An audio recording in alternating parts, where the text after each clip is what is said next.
You all know the wealthy Arab countries in the Persian Gulf region, countries that have captured the world's attention with their luxurious lifestyles and astonishing projects.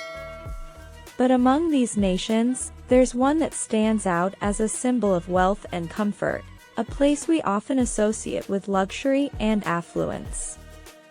Today, we're going to see if this country really lives up to its reputation. This legendary country is Kuwait. The Emirate of Kuwait is located in the northern part of the Arabian Peninsula, on the northwest edge of the Persian Gulf. It shares borders with Iraq to the north and Saudi Arabia to the south. The country's geography is mostly flat, and aside from a few fertile areas in the southeast and coastal regions, most of its land is covered by vast deserts. Kuwait has no mountains or rivers. In fact, it has no natural water sources at all and relies on desalination of seawater for its water supply. In terms of size, Kuwait is one of the smallest countries in the world, covering only about 17,000 square kilometers within this small area. Nearly 4.5 million people live, but only around 1.5 million of them are Kuwaitis. The rest are foreigners who have come to the country for work. The capital and political center of Kuwait is Kuwait City. With a population of nearly 70,000, this city is home to tall buildings, luxury hotels, and wide boulevards, with cargo ships, cruise liners, and oil tankers constantly coming and going from its port. While Kuwait City is the most important city in the country, it's not the largest. Due to its distance from other Gulf Arab countries, Kuwait has managed to preserve its Arab identity, which is why the capital has less glitz and glamour. Instead, it's filled with beautiful traditional Islamic architecture and delicious Arabic food. The people of Kuwait are also very hospitable, doing their best to ensure you have a memorable and enjoyable visit. If you travel to Kuwait, you should know that alcohol is not available here, and if you visit during Ramadan, eating, drinking, or smoking in public between dawn and dusk is prohibited. Compared to countries like the UAE, Kuwait is more conservative and less flexible with tourists.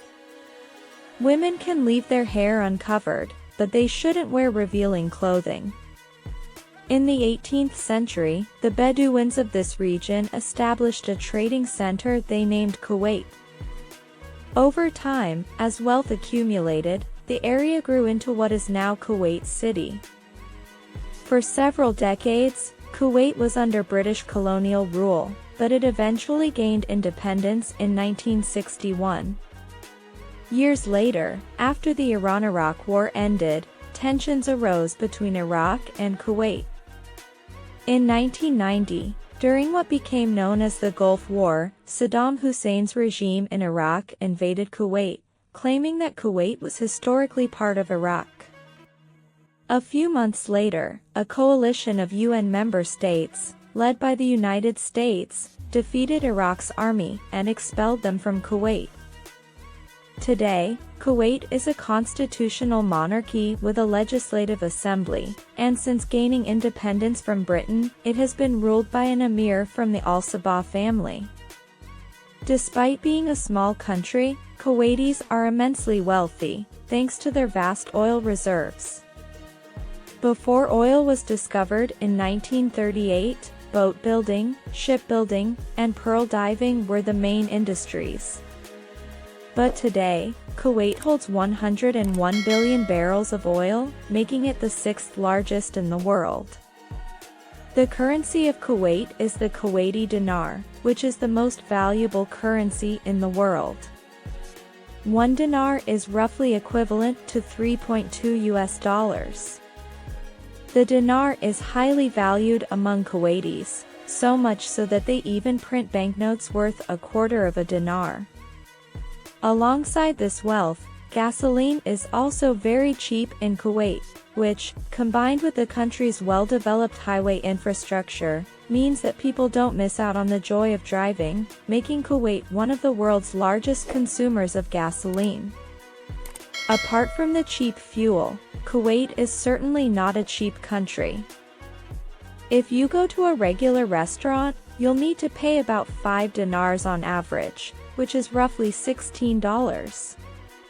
They use lavash bread in their meals, and for breakfast, you can find cream, honey, tomatoes, cheese, olives, omelets, and other dishes on the table.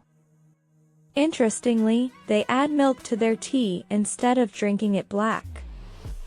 When you look at the city and its buildings, you'll see a mix of old and new structures. The buildings aren't very tall, and most are painted in shades of yellow or cream. The symbol of Kuwait is its trio of towers. These towers are actually water tanks that have also become tourist attractions. By going up to the top of the towers, at a height of 125 meters, you can get a beautiful view of the city. In their free time, people either go to markets to eat or spend time in large shopping malls that are well equipped with air conditioning. Additionally, in Kuwait's parks, they use misting systems to cool people down, so that as the sun sets, families can enjoy the outdoors. Kuwaitis also love drinking coffee, so you'll find plenty of coffee shops all around the country. If you're looking for busy streets and nightlife, Kuwait might not be the right place for you. Due to the enforcement of Sharia law in public spaces and on the beaches, Kuwait isn't very attractive to tourists. However, Kuwait is a very calm country, and you won't find any crowds in the streets or on the sidewalks, as the population is quite small. Additionally, because of the high costs, not many tourists visit, as even European money holds less value compared to the dinar. Besides this, the hot desert winds in the summer push temperatures up to 50 degrees Celsius, which is enough to keep tourists away. If you're coming here for work, you'll need to get used to the slow and calm pace of life. Kuwait is a country that is constantly developing, with its construction and development sector being very active.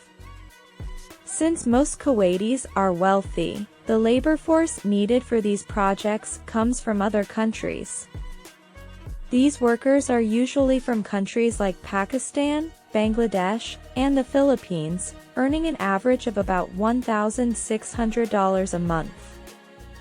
Aside from this, in the Gulf countries, with the immense wealth at their disposal, you'll see some interesting and strange construction projects. You've probably seen those man-made islands in Dubai or Qatar before.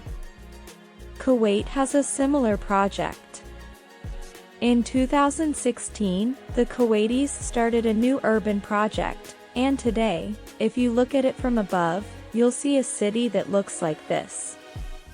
Almost all the houses in this city have a private beach. In the late 1990s, after Kuwait had become wealthy due to oil discovery and extraction, it faced a major problem. Citizens were demanding luxurious beachfront homes, but Kuwait didn't have enough suitable land to meet this demand, as the country's coastline is only 167 kilometers long from north to south. Faced with this challenge, the government came up with a solution and decided to implement this unique project. However, this project wasn't carried out in Kuwait City because the surrounding area consists of vast deserts, making it impossible to move that much sand. Instead, they completed the project in the southern part of the country by digging canals in this shape. The reason for the branching of these canals is to create as much coastline as possible within a limited area, allowing for the construction of more houses. Dubai later took inspiration from this idea to build the Palm Islands, but with the difference that instead of digging the land and bringing in water, they created artificial islands by moving rocks and sand into the sea.